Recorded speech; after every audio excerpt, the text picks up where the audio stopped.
গণতন্ত্ৰত আজি ক্ষমতা আছে, কালি হয়তো ক্ষমতা নাথাকিব পাৰে। যদি এনেকুৱা অত্যাচাৰবিলাক কৰি থাকে তেতিয়াহ'লে নিশ্চয় ঈশ্বৰ বা ভগৱানে এটা সময়ত ইয়াৰ বিচাৰ কৰাৰ কাৰণে প্ৰস্তুত হ'ব বা বাধ্য হৈ পৰিব। আৰু যাৰ কাৰণে আজি হিন্দু ছোৱালী ধৰ্ষিত হোৱা আৰম্ভ হৈছে। গতিকে এনেকুৱা উচতনিমূলক বক্তব্য যিসকলে দি আছে তেওঁলোকৰ ওপৰত বিহিত ব্যৱস্থা ল'ব লাগে। শান্তিপূৰ্ণভাৱে আমাৰ উচ্ছেদ অভিযান চলি আছিলে। আজি ৰাতিপুৱাৰ পৰা কংগ্ৰেছ দল যেতিয়াৰ পৰা তেওঁলোকে এই উচ্ছেদক বিৰোধিতা কৰিবলৈ আৰম্ভ কৰিলে তেতিয়াই এচাম মানুহ উগ্ৰ হৈ পৰিল। পুলিচৰ ওপৰত আক্ৰমণ চলালে। আমাৰ চাৰ্কুল অফিচাৰ, আমাৰ তাৰে থানাৰ অচি আৰু ডিচিপি গোটেইসকল ঘায়েল হ'ল। পুলিচেও প্ৰত্যুত্তৰত গুলী চলাবলগীয়া হ'ল।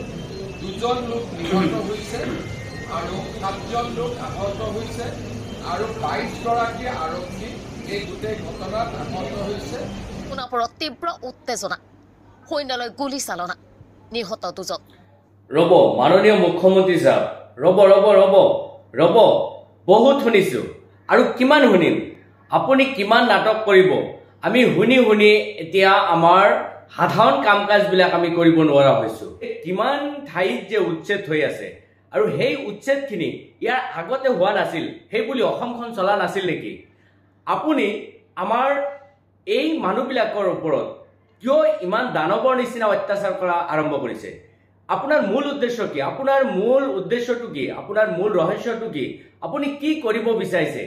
আপুনি যিটো ক্ষমতাত আছে তাতকৈ আৰু বেছি ক্ষমতা পোৱাৰ আপোনাৰ সপোন আছে নেকি? আপুনি যদি সপোন আছে মানুহৰ লগত ভাল ব্যৱহাৰ কৰক।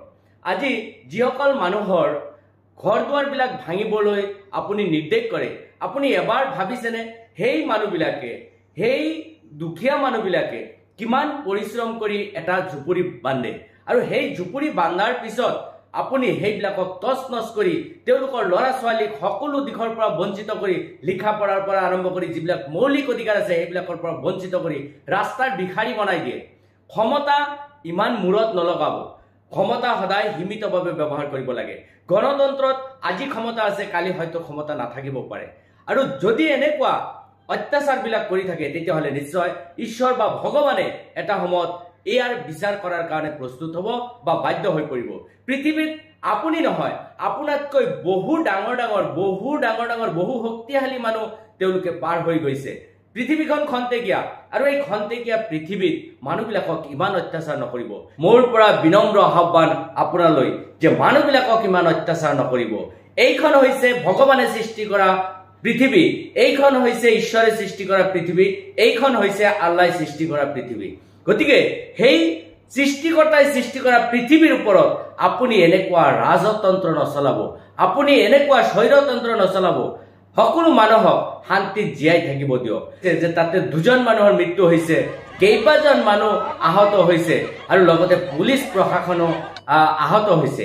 আপুনি এবাৰ উপলব্ধি কৰিছেনে যে মানুহবিলাকে কেনেকৈ নিজৰ ঘৰখন, সেই মৰমৰ ঘৰখন, অতি কষ্টেৰে সজা ঘৰখন এৰি যাব? গতিকে তেওঁলোকে নিজৰ জীৱন দিবলৈ বাধ্য হৈ পৰে। তাৰ পিছতো আপোনাৰ হাৰ কাণ নহয়। আপুনি উপলব্ধি কৰাৰ চেষ্টা নকৰে যে মানুহবিলাকে কিয় এনে কৰে। এইটো খেলনা বস্তু নহয়, এইটো খেল ধেমালি বস্তু নহয় যে আপুনি ইচ্ছা কৰিলে খেলিব, আপুনি ইচ্ছা নকৰিলে চব শেষ কৰি তাৰ পিছত গুচি যাব। আপুনি নাভাবিব যে অসমত 200-500 মানুহ আছে, মিয়া মানুহ আছে, সেইখিনিক আমি আঁতৰাই দিলে আমাৰ অসমখন চাফা হৈ যাব। অসমত 40% মানুহ আজি মুছলিম মানুহ আৰু এই মানুহখিনিক, এই বৃহৎ মানুহখিনিক আপুনি কেতিয়াও মাৰি হত্যা কৰি অসমৰ পৰা খেদিব নোৱাৰে। গতিকে আমি আশা কৰিছো যে আপুনি এনেকুৱা অত্যাচাৰবিলাক বন্ধ কৰক। আজি সোণাপুৰত যি অত্যাচাৰ কৰিছে, যাৰ ঘৰৰ মানুহখিনি মৰিছে তেওঁলোকেহে উপলব্ধি কৰিব, আপোনাৰ উপলব্ধি নহয়। নিউজত বজাইছে যে শূন্যলৈ পুলিচে গুলীচালনা কৰিছিল। শূন্যলৈ পুলিচে গুলীচালনা কৰিলে কেনেকৈ মানুহ 2জনৰ শৰীৰত গুলী লাগিল? শূন্যলৈ গুলীচালনা কৰিলে কেনেকৈ সেই 7-8জন মানুহৰ শৰীৰত গুলী লাগিল? এই কথাবিলাক মানুহক বুজাবৰ কাৰণে চেষ্টা নকৰিব। সাম্প্ৰদায়িক হ'লেও এটা সীমাৰ ভিতৰত থাকিব লাগে, কমনিয়াল হ'লেও এটা সীমাৰ ভিতৰত থাকিব লাগে। কিন্তু আপুনি যিখিনি কাম কৰিছে সেইটো মানৱতাৰ ঊৰ্ধত কৰিছে।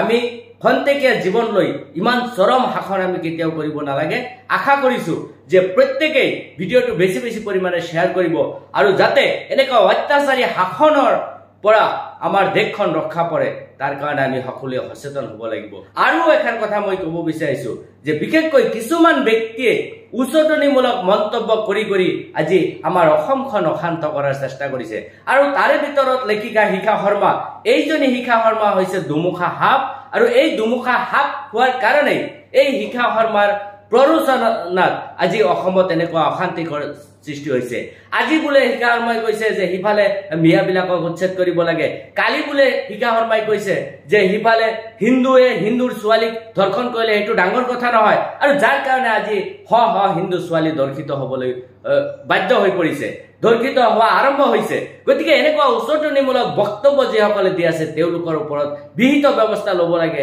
আমি এই আহ্বান জনাইছো